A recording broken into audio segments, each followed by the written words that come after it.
Hi guys, welcome back to our channel. Social మీడియాలో ఒక video అయితే చాలా వైరల్ అవుతుంది. ఏంటంటే మన మెగాస్టార్ చిరంజీవి గారి మనశంకర వరప్రసాద్ గారు పండగొస్తున్నాడు అనే మూవీకి సంబంధించి ఈవెంట్ జరిగిన విషయం తెలిసిందే. అండ్ ఆ మూవీ ప్రొడ్యూసర్ ఎవరు కాదు, మన రామ్ చరణ్ గారి అక్కే. అండ్ ఆమె స్టేజ్ మీద వచ్చేసి రామ్ చరణ్ అన్న గురించి మాట్లాడింది భయ్య. జస్ట్ రామ్ చరణ్ అన్న పేరు అలా పలికిందో లేదో మొత్తం ఆడిటోరియం మొత్తం దద్దరిల్లిపోయిందని చెప్పచ్చు. ఒక నిమిషం పాటు అరుస్తూనే ఉన్నారు. ఆమె థ్యాంక్ యూ అన్నా కూడా ఆగలేదు. అరుపులైతే అరుస్తూనే ఉన్నారని చెప్పచ్చు. సోషల్ మీడియాలో ఏడ చూడు ఇదే చాలా వైరల్ అవుతుంది భయ్య.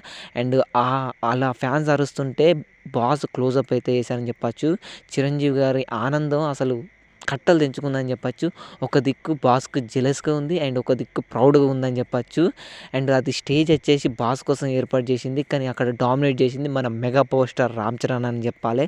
అండ్ అది చిరంజీవి గారి కొడుకే కాబట్టి ఆయన చాలా ప్రౌడ్‌గా ఫీల్ అయ్యారు. అండ్ ఆయన ఎక్స్‌ప్రెషన్‌లో చూస్తేనే అర్థమైంది భయ్య. అండ్ ఇదైతే ఫ్యాన్స్‌కి వేరే లెవెల్ కిక్ ఇచ్చిందని చెప్పచ్చు. అండ్ సోషల్ మీడియాలో ఏడ చూడు ఇదే చాలా వైరల్ అవుతుంది భయ్య.